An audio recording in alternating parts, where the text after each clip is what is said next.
Hello and welcome to the Tuesday Tell-All. This is Driver Interviews with Bobby Fazio. I am Bobby Fazio, and it is Tuesday, October 17th, 2023. Dude, the year is almost over. Where did it go? It was a really, really quick one, as they all are. When you get older, they just keep going faster and faster. I don't like it. Remember a year when we were in like elementary school, a year felt like a lifetime? What happened to that? No, not anymore. Years fly by, racing season flies by, and that's just the way it is, right? Right. There he is, Walt Walker. Let's go. Happy Tuesday. Oh, he just beat you. He just nipped you right there. He took like a tooth-out stripe against you. Darren Houston Motorsports. How you doing? K-Rod, how's it going? Russ Abrams, how you doing, Russ? Thanks for joining. Dr. Fraser Crane, I'm listening. There it is. Scott Cat got it. Let's see if Nick Ryder's here. Dennis Chapman, what's going on? Pete, I know the Phillies are on. I'm competing with the Phillies right now. So the fact that I actually have 37 people tuning in right now, I'm pretty excited. More food sponsors. I love food sponsors. They're the best. Hey, Shane, you were at Dallas on Saturday. I was trying to find me. Oh, man, you should have sent me a Facebook message. I was there walking around, running around, riding around on a golf cart that Alicia got me. Thank you, Alicia. It was a golf cart with a very, very strict governor, if you will. Tom Baker's in the house. How you doing? Tom Baker, Tom Gent's in the house. Mooresville, North Carolina. Oh, Jay Tittle from South Dakota. How you doing, Jay? Appreciate it. Been building another car. Oh, my. Uh-oh. We got another one. You know what? In the one picture today, the Olds 442 looked like it said E-stick. It was cutting off the A. So hopefully, maybe you'll change that. Silverstone and Warren Monteith's in the house tonight. Warren Monteith. How you doing, Warren? This is the guy that made the beautiful models of the cars. I think he's still doing it, but he may be taking a break right now. So, might not be doing it as much anymore. Ray Thurston, he's awake. It's not late, Ray. It's only 9:03. You should be up watching the Phillies anyway. You don't have to be anywhere tomorrow, do you? What time do you go to work? 10 o'clock? How you doing, Ray? Good to see you. Warren is retired, sadly, but like a lot of professional athletes, maybe Warren will come back in a year. That's what we can all hope for. Right, Warren? Absolutely. All right. DriverInterviews.com is my website. Subscribe to the YouTube channel if you could. They just emailed me again, analytics for the last 90 days. And again, consistently, 2.2 million impressions over the last 90 days. It keeps being this time it was 2,286,000. So I want to see 2.3. I'm trying to get it up a little higher. But I'm still pretty impressed by that. 2.2 million impressions on YouTube. Anyways, if you want shirts, if you want hats, if you want stickers, any of that stuff, if you want to sponsor the show, if you want to donate to the show, I really appreciate all of that. DriverInterviews.com is the website, and info@driverinterviews.com is the email address. So be sure and hit me up. Lupe Tortilla, I got to hang with them all weekend in Dallas, and I can't do the show without them, and I can't travel to places like Dallas without them, so I really appreciate their help. Stan and Sheila Holt. Stan the man and Sheila, they both drive 66 Chevy 2s, and they're really nice cars, really cool cars, and stick shift cars, right? Texmex.com is that website. I finally got to eat that food this weekend, and it was amazing. Alicia at DragInsights.com is Alicia's email address. If you have any questions about DragInsights, if you have any like analytical or like math questions about DragInsights, that's where I can help you. But if you have like I can't remember my password question, that's where Alicia will help you.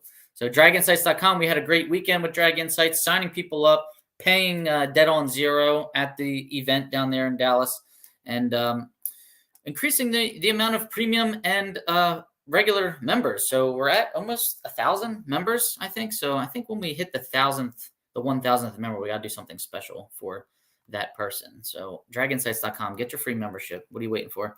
Rob Youngblood, advancedclutches.com. Hit up Rob Youngblood if you want to go the stick shift route, or if you already have the stick shift route going in your car. He can help your clutch be a little bit more efficient, a little bit lighter weight, and run a little bit better and more consistently. So advancedclutches.com, Rob Youngblood. Insure your race cars, everybody. Don Kennedy Race Car Insurance. He's 602-284-6240. He can get you set up. Policies starting around $200 per year. Fill out a form. The policies are written through Haggerty Insurance. Don can get you set up. You can email him also at ondonkennedy@gmail.com. Got any questions? Hit him up. He can help you out. He's a racer, okay? He is a super stock racer, and he's been racing for a very long time, so he's got a lot of experience in this and insuring race cars, okay? PontiacEngines.com. Bruce Fulper, Mr. 428, Pontiac Engine Guru. Rock and Roll Engineering is the proper name of the business, but Bruce can get you set up. He is the founder of that 428 Pontiac combo that seems to be qualifying #1 in like those Irvin Johns cars or those Todd France type cars. So hit him up, PontiacEngines.com. He'll be happy to help you out. CP Carrillo Pistons. Rick Pennington is my guy at CP Carrillo. R. Pennington at cpcarrillo.com. Total Seal Piston Rings. Hit up Lake Speed or Keith Jones at Total Seal. They can get you set up. So when you design your pistons, make sure you design your rings around those pistons and vice versa. Do not screw that part up. Ring seal is so important, and as well as hone processes. And Total Seal's got a lot of information on hone processes. They're actually having a class if you want to attend it. It's a 1-day class. I just got an email about it today, but I didn't get to read the whole thing, but you might want to look into that. And AltronicsInc.com. Altronics does weather stations and performance electronics, O2 sensors, anything that can help your race car, switch panels. They got a lot of things. Go to AltronicsInc.com. Check out the website. They are a contingency sponsor as well. Fred Bartoli is a good guy. He can get you set up. Tell him Bobby Fazio sent you. All right. Who's out there? We got a lot of action here. Lots and lots of action. Corey Harrison, how you doing, buddy? That's Oil Pan Nation on YouTube. Corey puts up a lot of nice videos. Oil Pan Nation is the channel. He puts up entire rounds of stock and super stock. So subscribe to his channel. Let's get him monetized. He needs to get paid for what he's doing. K-Rod switched to morning classes, and that's why I've been MIA for the past couple of weeks, trying to find a car. Anybody know of an 82 to 87 Camaro? Let me know. Why? What's going on with your Camaro? Rockingham this weekend. Sure is. Corey's going to Rockingham, so hopefully he puts up some good videos for us. Warren Monteith did replicas of the Holt Novas. Oh, man, that's awesome. They're great cars. Yeah, this weekend, Corey. Yep. Steve Bruce, happy Tuesday. Great coverage of the Fall Nationals. I appreciate that. And congratulations to all the winners of the Jegs Allstars. Was that fun or what? Whose brackets got busted? All right, we had 2 underdog winners in stock and super stock. Do I get anything for dead zero at Indy from DragInsights? Did you go dead zero? I thought you got knocked out in the first round, right? It wasn't a dead zero, was it? I picked your dial in, and I wasn't right. Was I? You're going to have to remind me. But no, we weren't paying anything at Indy this year. We paid class at Indy last year, and we paid at Division 1 dead on zero, and we paid at Dallas. But I'm trying to, if I can go to Pomona, I'm going to try and get Alicia to pay dead on there. So, K-Rod, do you want a class car, 3rd gen bracket car? Might be able to help you out. All right, Darian Houston might be able to help you out there, K-Rod. And hey, thanks for the great. Thank you. I appreciate it. Good luck this weekend at the Dutch. Hashtag the car show. Thank you, Pete. That was 2nd round. Right trailers covered. Oh, yeah, you're right. You did get dead on zero. I forgot about that. Right trailers. Yeah. We weren't paying that weekend. We should have been, man. I didn't know. I got you, Ray. Maybe I'll buy you a hot dog next time I see you. Or a beer. All right, let's get the last couple comments and let's go. Darian would like a class car, but me and my roommate will take options. Bobby, it's for your roommate, splitting the cost with him. Getting a new guy in class racing. I like it.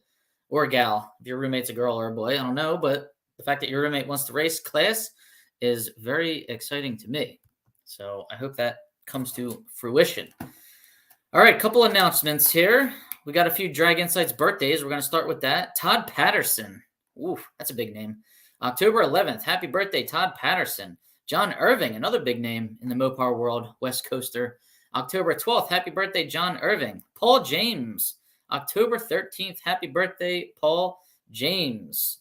All right, so we're going to go from happy news to sad news, unfortunately. Bobby Dennis. Bob Dennis, Division 2 standout, super stock racer, longtime racer. I believe he was like the guy that got really started getting creative with Oldsmobile and Cadillac combinations in super stock and GT super stock.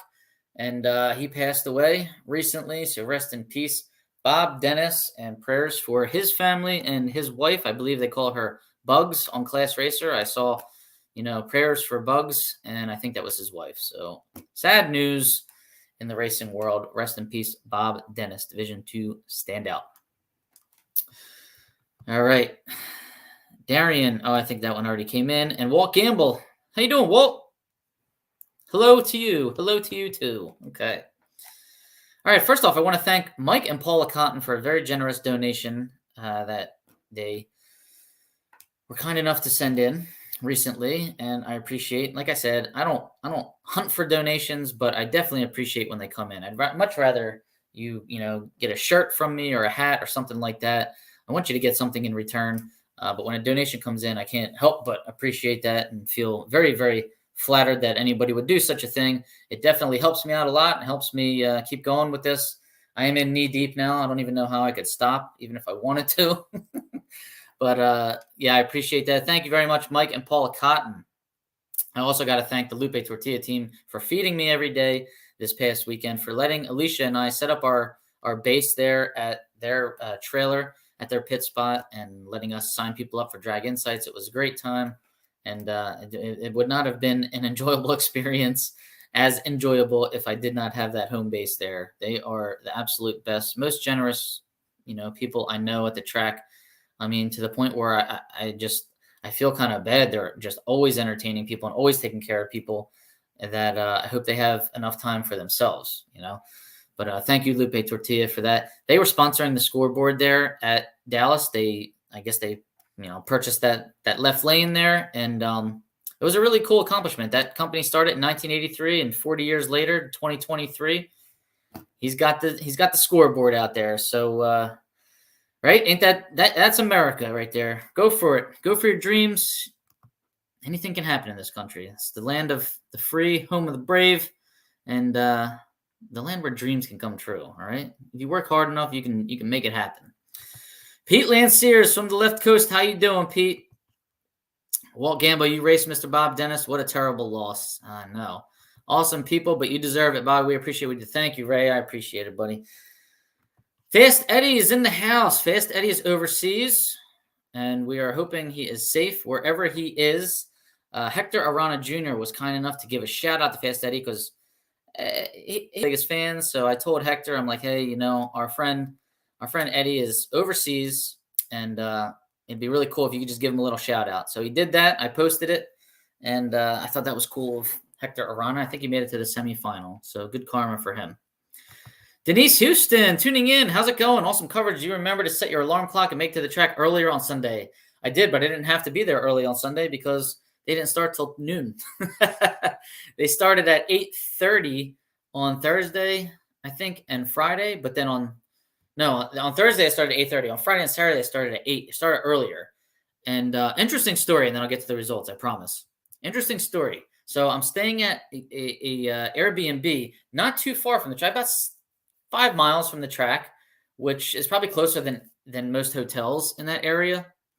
And so I'm taking these back farm roads. I mean, like very few houses, a couple farms to get to the track from my Airbnb, which was a beautiful, hands down, nicest Airbnb I'd ever stayed in.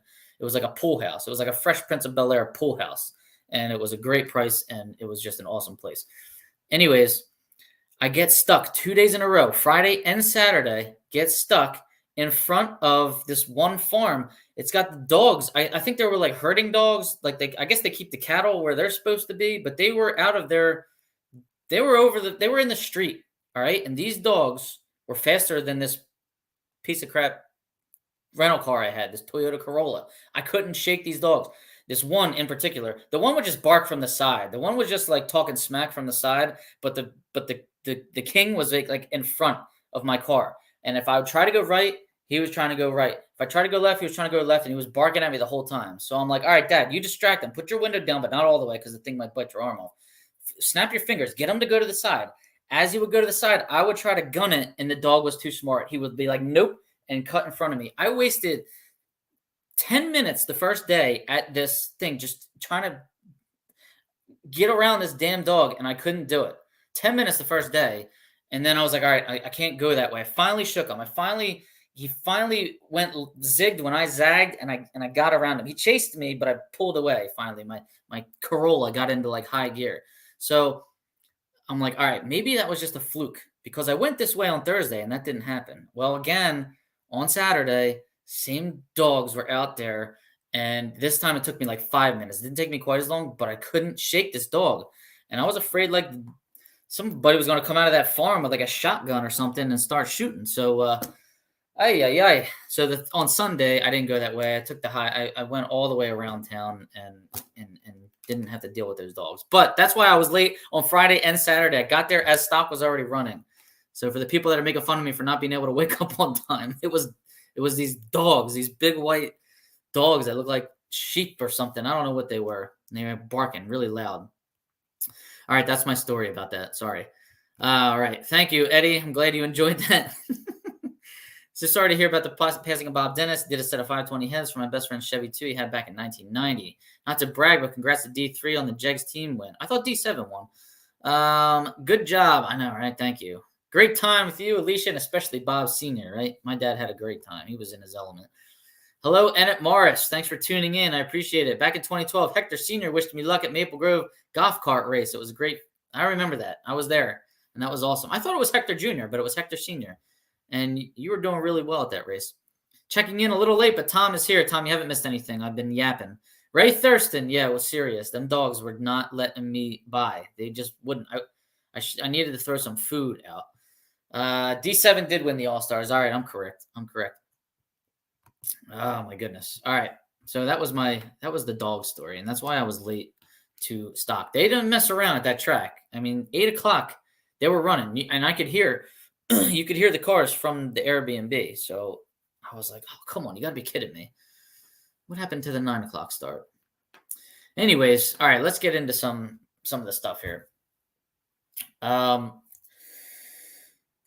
You know what? Let's just get into the results, and then we'll come back to the other announcements because some of them fit in with the results. So let's start with the actual eliminator, the number one qualifier here at the Texas Fall Nationals in-stock eliminator. Steve Smith coming all the way from Uxbridge, Massachusetts, if that's the way you say it. Division 1, Portatree. Factory stock D, 2009 Challenger, 949.5 on a 1060. He's 110.5 under the index, getting the number one spot. Congrats, Steve Smith. Getting it done. Stick car, too. In the actual eliminator now, and I highly advise you probably shouldn't use Drag Race Central for your results because they got these rounds all messed up. I mean, they have people racing the same people like 2 and 3 times in the results. It's kind of weird. But in the final round, it was an all-star showdown, if I may say so myself. Jimmy Hidalgo Jr., Cooter Hidalgo, 2004 GTO, E-Stock Automatic, going up against Jerry Emmons, 69 Camaro, B-Stock Automatic. 2 guys that have won way more national events than most of the racers out there. It was a coin flip. I couldn't peg who was going to win this one. I mean, this is a tough call, right? Hidalgo's 0-14 on the tree, as you would expect from him. This dude does not get rattled at all. This guy, I'm telling you, 0-14 on the tree, but dials 1082 and runs a 1089 at 107 miles an hour. I don't know if he was utilizing the spot drop there or what. This was Sunday. This was the only round he ran on Sunday, so I don't know if he misjudged the weather or, like I said, he had a good plan. He executed it, and it just sent him over the dial a little bit too much. But Jerry Emmons dials 1048, 020 on the tree, so 6th disadvantage, but runs a 1051.4 on a 1048. He's closer to the dial, going 113 miles an hour. He was hard on the brake pedal as well, only going 113. So both drivers on the brakes at the stripe, trying to, I guess, take the stripe by as little as possible. In this case, I wouldn't say they were trying to give up the stripe because Jerry got it. But close win there. Good final round. Nice wheelies by both cars. I mean, that's really what I'm looking for. I want the crowd to see nice muscle cars doing big wheelies, and both Cooter and Jerry do some nice wheelies. So I'm glad the crowd got to see it. Congratulations, Jerry Emmons, on your 19th national event win. He was driving lights out all weekend. Good lights and some good driving, good runs by him. Most notably, I think his key round had to be that semifinal Saturday night, which I have no idea why they ran the semifinal on Saturday night. I really think this was like unnecessary, but taking out Kyle Rizzoli there, that was what were the numbers on that? It was like a heck of a race. I was on the starting line watching it, and I believe he was 0-14 against Rizzoli and dead on with a 1. 10:45-1 dead on. And Rizzoli, I don't have his numbers in front of me. I can only assume they were pretty darn close. If Rizzoli was less than a 25 late, I'd be surprised. But yeah, that was the one that sent Jerry into the final round. Now, back to that real quick. I don't understand why we had to run down to 2 cars on Saturday night, late into Saturday night, when it was getting like cold out. It was very, very chilly. And why not? Why can't we at least have our 4 cars on Sunday? We didn't start till noon with the 3 rounds of pros starting at noon, making these guys wait around until I couldn't even stay. I had to catch a 7 p.m. flight.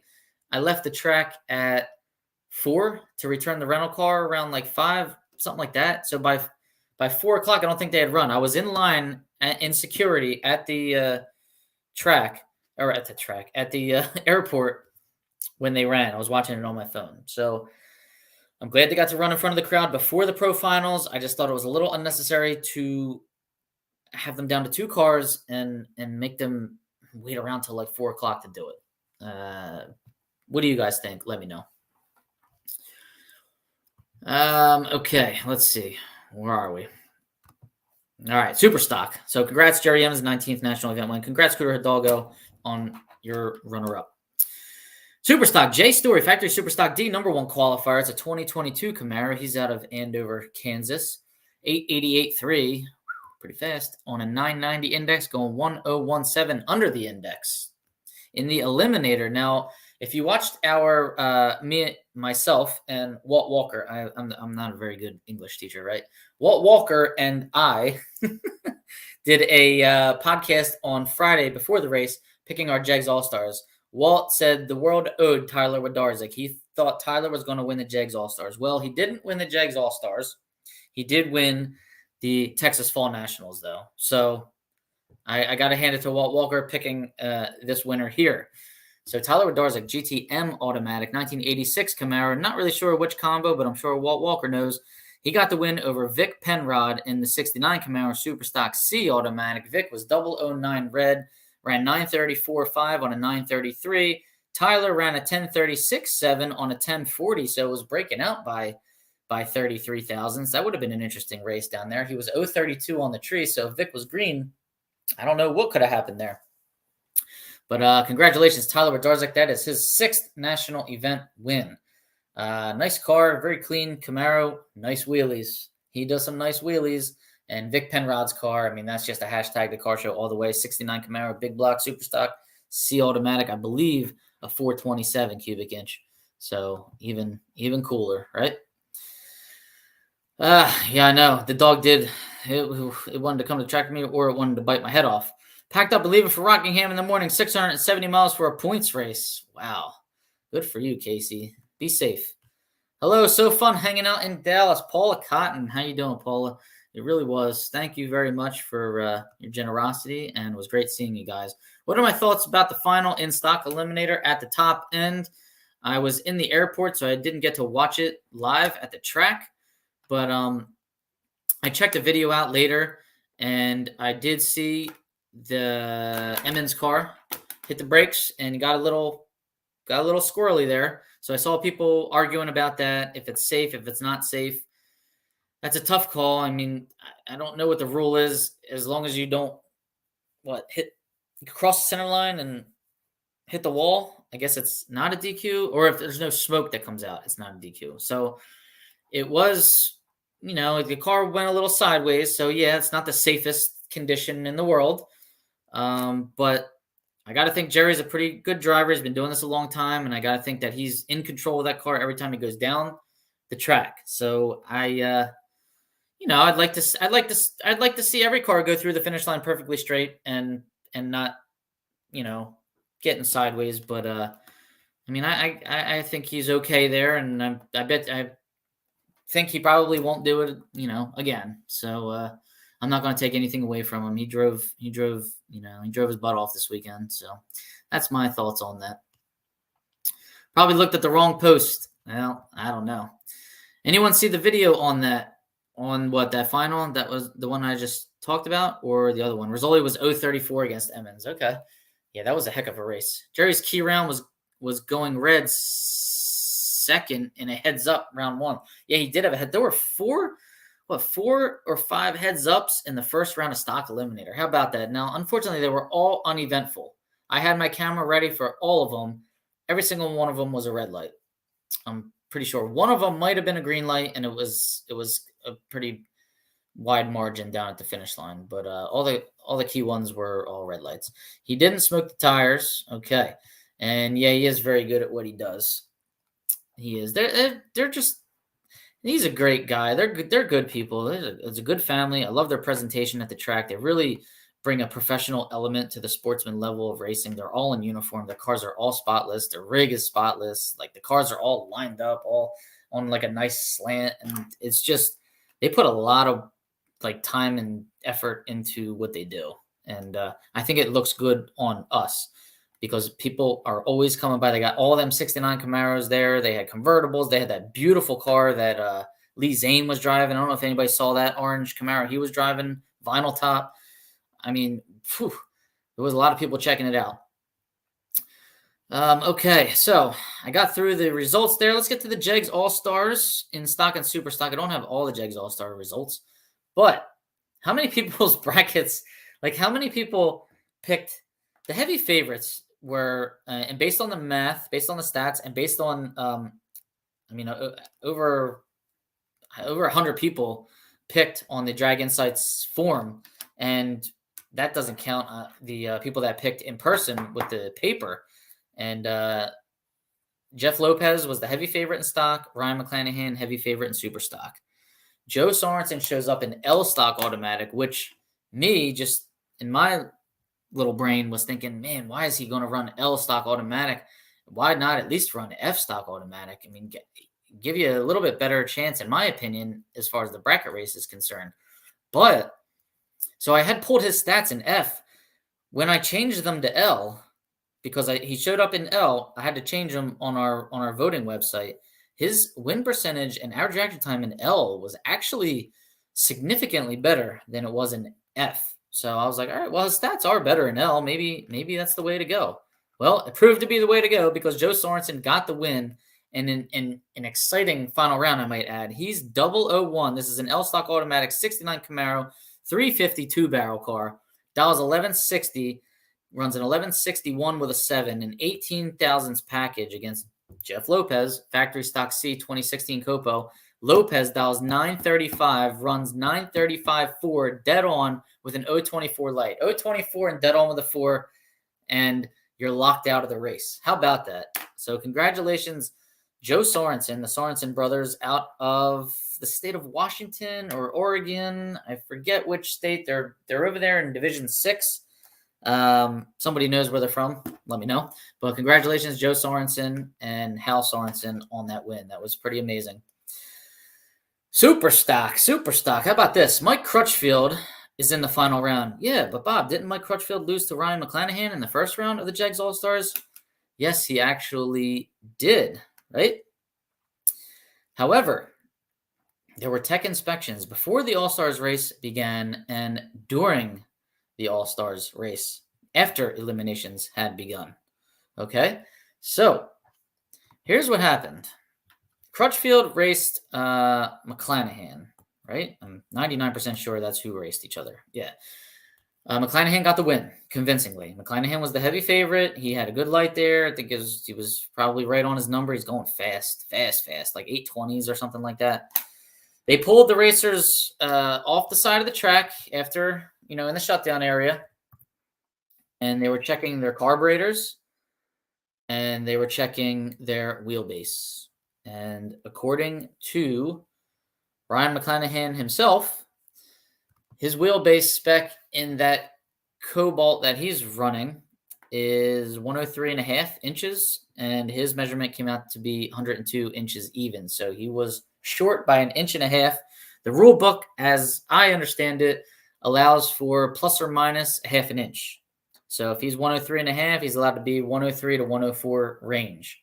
And I would think that is 103 to 104 on either side. So I believe the stagger can be up to an inch as well. You could be 103 on this side and 104 on this side because you're still within a half an inch of the wheelbase. So somebody correct me if I'm wrong on that, but I believe that's the way it goes. Unfortunate, very unfortunate, because usually they say in the past you would show up to the Jegs Allstars, do a full teardown before you even started racing, and have the opportunity to fix things if they weren't, within spec. However, the racing had already started. It was already round one, and he was not able to fix this. All right, so Ray is telling me that wheelbase is plus or minus 3/4 of an inch. Plus or minus 3/4 of an inch. So if he's 103.5, he can be 102 3/4 up to 104 1/4. Okay, so he was still out by too much at the 102. Was not allowed to fix it. Was tossed out of the event.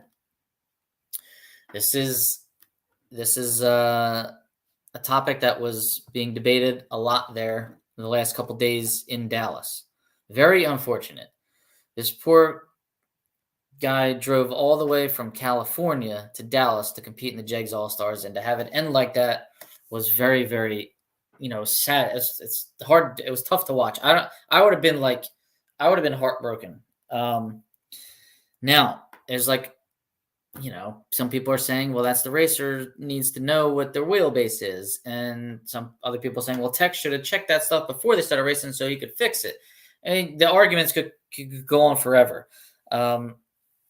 All I know is that, as unfortunate as it was, Ryan McClanahan's response on Class Racer was about as professional as you could possibly get. And he basically said, look, he's saying what I'm saying right now. It was unfortunate. I know he's mad about it. He's got to be. I would be pissed. But he said, ultimately, it was my fault. And, I'll see you in Las Vegas. I'll see everybody there. So I feel bad for him. But I've noticed they've been checking wheelbase a lot over the last year. I would say they're checking a lot of things over the last year. And I know my wheelbase in every single one of our cars is dead on. Our wheelbase has been dead on since 1989. So, it's not something that we take lightly. We are always, we always make sure that thing is dead on, because we don't, we've seen this happen. We've heard of racers getting disqualified for this over the last year. So, sad news, unfortunate for Ryan McClanahan, because I know he had a good shot at winning this event. So, anyways, as that happened, Mike Crutchfield was reinstated and made it all the way to the final round against Troy Olsenowski. So here again, Troy Olsenowski was our underdog as far as the votes were concerned, and as far as the analytics on DragInsights were concerned. This is a super stock O automatic 66 Malibu wagon. Cool car. 283. This is a hashtag the car show all the way. He got past in the first round Jeremy Duncan, and they had to race. Get this. I think at least 3 pairs that I saw had to race in the Eliminator and then race again in the All-Stars. That was pretty amazing to me. But Troy, now I'm going by Drag Race Central here, and I know it's way off because it's told me that he ran Sherman Adcock in the second round. But I think Troy had to race. What happened here? Troy had to race. I don't think Duncan raced him in the first round, because Duncan had to get fixed up for the second round. So I don't know. I hate that I don't have the accurate round sequence for this, because DragInsights is telling me Mike Crutchfield raced Troy in the first round, raced Troy in the second round, and then raced Troy again in the final. So that's how it's so disheveled right now. But Mike Crutchfield in the 2008 Pontiac G5, 066 on the tree, dialed 889 and ran an 888 with a 7, breaking out by 3 thou. Troy Olsenowski was 069 on the tree. His final round had some pretty bad lights, very different than the previous rounds. Troy dials 1178 and was spot dropping to 1179 all weekend, going 89 miles an hour. This guy had a spot on the track. He was getting down there and just, boom, killing it and dropping to 1179. He did it 3 rounds in a row. 1179.6 in the first round, 1179.5 in the second round, 1179.5 in the third round of the Jegs All-Star, and got the win. So congratulations, Troy Olsenowski, in a pretty awesome '66 Malibu wagon, if I may say so myself. All right. My voice hurts. Let's get to a couple comments here. Okay. Where were we? Some serious spot dropping going on. Yeah, I know, right? Very, very serious. Looked like about 1,000 foot. I think that's what he was doing. Troy ran Story round 2 for a bye round 3. So that's in the eliminator we're talking about, Walt. Not in the Allstars, right? I'm trying to figure out who he ran in the Allstars there. But there were some matchups in the Allstars, like I said, that happened again in the eliminator. But Jeremy Duncan was a pretty interesting story. He's got a super stock, D automatic, 69 Camaro. So first, I think he gets the win in round 1, right? No, his lifter. He broke a lifter in Q1. Q1, he breaks a lifter, right? Vic Penrod helps him get that fixed, gives him a spare lifter. There's a little damage to the cam. Yeah, it's pretty much let's just button it up and hope we can get through the rest of the race. So he does that and wins first round, right? And second round, I think. Jegs All-Star wins first round. Comes out of the burnout, and his car is like kind of leaning over a little bit. So runs the race, wins the round, comes back, realizes he got a shock mount broken. Upper control arm needs a little bit of repair, right? Has 45 minutes to do it before the second round of the Jegs All-Star. Between rounds, he only had 45 minutes. Brings it over to the Lupe Tortilla pit. Jared Grenier, my dad, Bob Fazio Sr., and a couple other guys, Jimmy Hidalgo Sr., and George, I think. What do they call him? Louisiana George, something like that. I can't remember his name. They were all helping. They got the welder out. They welded up that shock mount. Got it all fixed up. Got it good to go. Enough to make the round. And Jeremy went out there and was able to race. Then his hood latch broke. Jerry Emmons, or the Emmons clan, was able to give him a hood latch from one of their 69 Camaros, and he was able to keep racing. And then he made it all the way to, I think, the semifinal, where he lost to his buddy Vic Penrod. And that was Saturday night. So eventful weekend for Jeremy Duncan, and he got pretty far. So that was pretty cool. Old 79 Olsenowski is what I call him now, right? In the eliminator, or we call him Olsenowski the eliminator. Superstock D automatic 69 Camaro is a 396, 375. That's the Jeremy Duncan combo. And Georgie and Duncan has Ray Thurston's luck. Right? Oh, my goodness. No, that's good luck, because if it was Fazio luck, that lifter breaking Q1 would have ended our weekend and ended our season. He was able to just put a new lifter in and keep going. It was pretty amazing. How about Tyler Wlodarczyk in the semifinal round? Did anybody catch this on Saturday night, where he had to race Jeff Heffler in that super cool 55 Chevy with the it's got a factory GTC combo, so I think it's one of them late model Copo motors. I don't know. What was it, Walt? You probably know. It's got a Jeff Taylor motor in it. I know that it's fast. But anyways, they race each other Saturday night. They were one of the last sportsman pairs to go down the track in super stock, and you could hear the whomping down there. I thought it was Heffler. You could hear it. Wlodarczyk gets the win.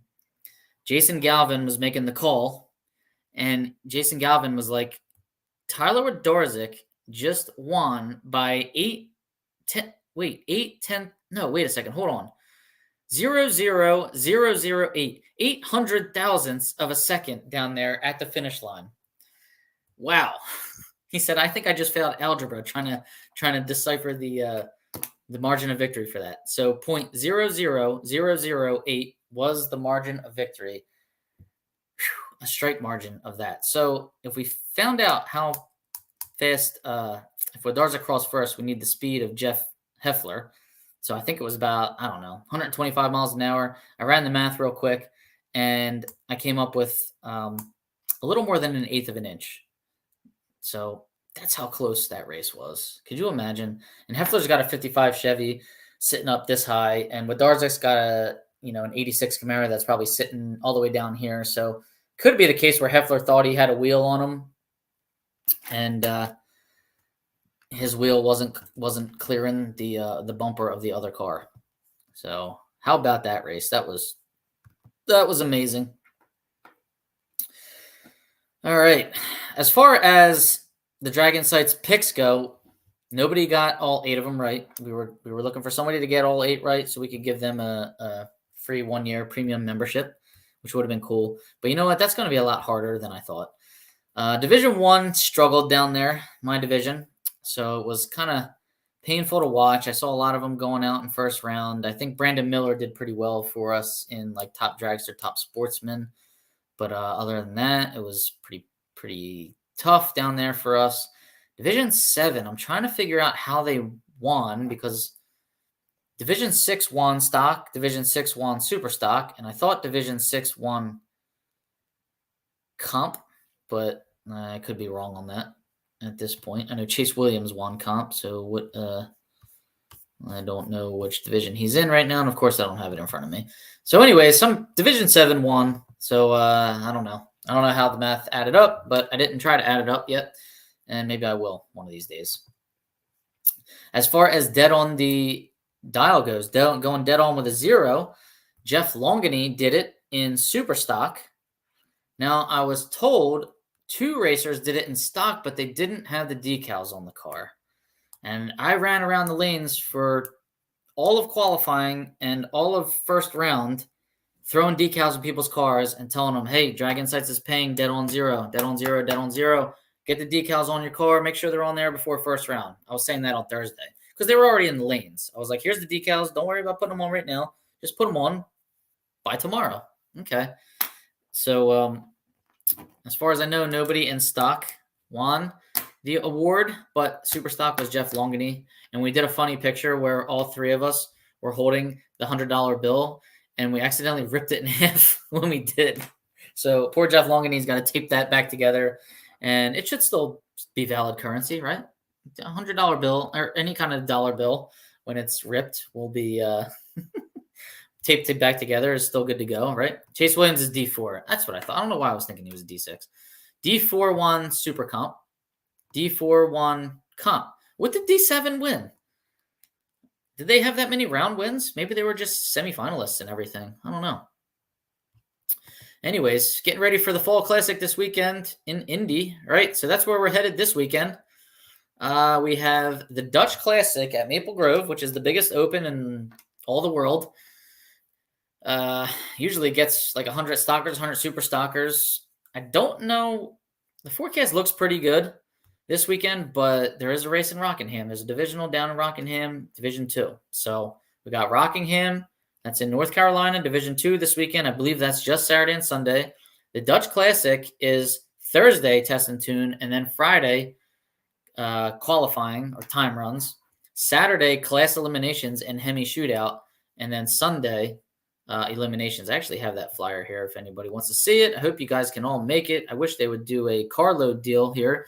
It is a little bit blurry, this flyer. I got it off of their Facebook page. But yeah, Saturday is class eliminations and Hemi shootout. I would say if I was going to watch any one day, I'd probably go on Saturday and just watch heads up racing all day in stock and super stock. That's my opinion. Then if I was to come back again, I would come back on Sunday because that's when all the eliminations are. But it's up to you. I mean, come as often and as early as you can because we'd love to see you there. There's going to be food. There's food specials. 7 p.m. they'll close. They got beer. They got music. He always has cornhole tournaments going on. I like what he's doing there. I did see a children's playground in Dallas. I thought that might be a nice touch at tracks at national events. They had bounce houses. They had slides. They had like cornhole games. They had a lot of stuff for kids there.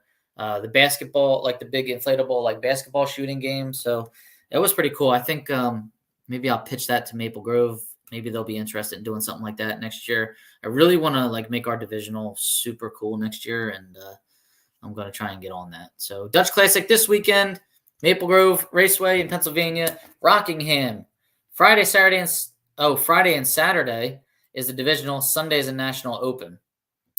Tom Baker, pretty sure I'm out. Oop, it's not flashing up. There we go. Pretty sure I'm out. Not going to make it. Oh, man.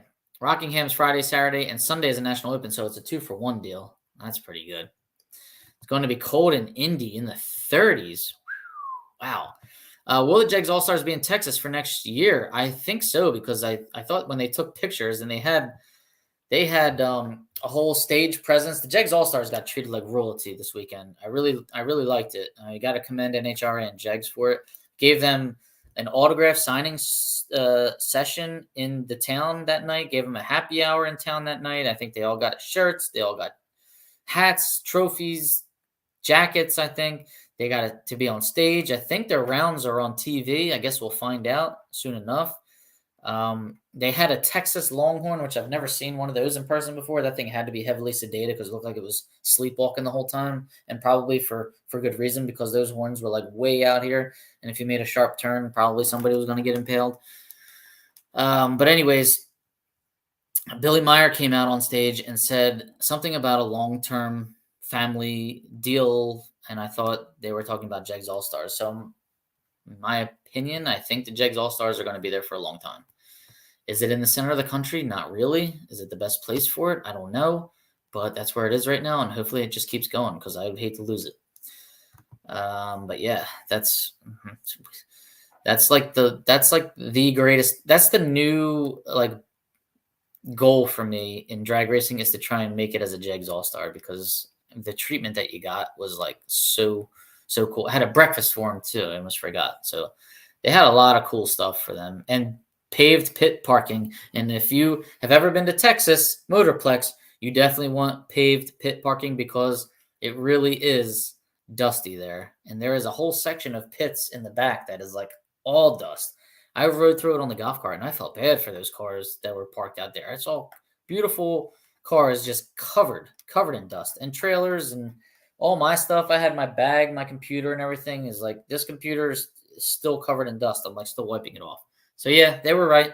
They said it was a dust bowl, and it is. But guess what? It's a track. It's a track that's still operating. It's a track that's still open, and there were a line of cars to get in this weekend to watch. So looks like it's still going strong down there. Other than that, my trip to Dallas was fun. Got off the plane and went straight to Dealey Plaza. Dad and I got to see the whole JFK assassination site. Went into the book depository, toured the museum there. They turned it into a museum, the book depository, and just a really good exhibit. If anybody's ever been to Dallas, you really should check that out. Go to Dealey Plaza, go to the Grassy Knoll. I mean, it's definitely a big part of our history. I mean, changed our country forever, in my opinion, even though, I wasn't alive back then, but I think a lot of things might be different today if that event never happened. But yeah, you gotta check it out. It's a really amazing thing. And when are we ever going to find out what really happened? Does anybody know what year we'll find out the truth behind that whole conspiracy? If anybody knows, let me know. I'm anxious to find out. All right, good luck everybody heading to Dutch Classic Maple Grove, Lucas Oil Raceway in Indianapolis for the Fall Classic, Rockingham Division 2 and Open. All right, lots of racing going on this weekend. Hope the weather holds out. I think it should. What else? Oh, we got one more race I wanna kick out there. The Capitol Raceway. Tom Baker's on the cover of this race here. Look at that. Trip and Fish car. Trip and Fish. Fall Brawl Stock Super Stock Shootout, Capitol Raceway in Crofton, Maryland. If you have any questions here, you can call this guy Dave, 410-206-9427. Entry fee looks pretty light. $60 gate fee, $40 entry fee. So for $100, you're going to go racing. It's for vintage stock and super stock cars. So what, 1955 to 1975? I would check that out. All right. Stick and automatic. 2 eliminators. They're going to have a stick race and an automatic race. That sounds even more fun. All right. So if you have any questions, hit up that phone number. Hit up that phone number on there. I know, Denise, will probably never really know what happened. That's a shame, because I really don't see, after you watch all the exhibits there, watch the videos, it just doesn't sound like it was logic. The probability of Lee Harvey Oswald hitting those shots from up there in that amount of time, like that precise. I mean, it's possible. It is possible, but very, very improbable. That's all I'm saying. Okay. Maybe the guy just had the luckiest shot of his life. I don't know, but there's definitely a lot to that. And then 2 days later, he gets killed, getting transferred from that police station to the other police station on live TV, by a Jack Ruby, who was just allowed to just come in the police station, right? Crazy. What day will I be arriving at the Dutch? I think Friday. I can't get there before Friday, and I don't even know what time Friday I'll be getting there. Probably Friday around lunchtime. I might miss the first run. Hopefully there's a cleanup run Friday evening. That'd be nice. Haven't been to the Dutch since 1995. Man, Steve, I wish you could go. It's really a cool race, and you'll see there's no horsepower penalties. For anybody watching this show and is still new to stock and super stock, there's no penalty for going fast at the Dutch Classic. So that's why it's a great race to go to. Go as fast as you want. Go 140 under, go 160 under. I actually beat somebody in class last year who was 140 or 160 under. He really gave me a generous spot on the tree and just never caught up to me because I was only a second under. I was like 105 under maybe. Jake will be at Rockingham. He's teched in. Y'all show him some love down there this weekend. It's his first event in Superstock with NHRA. All right, Jake's got Monte Carlo, I think. Black Monte Carlo, Darian. And what class is he going to run with it? Try and send you updates on the Fall Classic. All right, thank you, Rodney. Appreciate that. And all right, guys, I think that's pretty much it for me tonight. Thanks for tuning in. I appreciate it. Go watch the Phillies. I'm going to go watch the Phillies. I don't know if any of you guys are going to go watch the Phillies. I know Pete is watching the Phillies. And Fast Eddie might be trying to watch the Phillies. All right. Yeah, thank you, Scott. Appreciate it. All right, guys, I'll keep you tuned in. And from the Dutch Classic, I still have more footage from Dallas that I got to cut up and put up. I also have my interview of Dirk Olsen that I'm still editing that I should have out there hopefully this Thursday, if not next Thursday. I just got all this content. I still have my own interview. People were asking me to do an interview with Mark Sargenti's silver 65 Mustang that I've been racing all year. I have an interview of that, and it's a pretty cool one too because it's going to require a lot of editing. Just let me say that. But yeah, I still have that one in the pipeline also. So a lot more content coming. So stay tuned. All right, Steve. Hopefully I answered your question. I'm glad that I did. And good luck, everybody. Safe travels. Have fun. See you at Maple.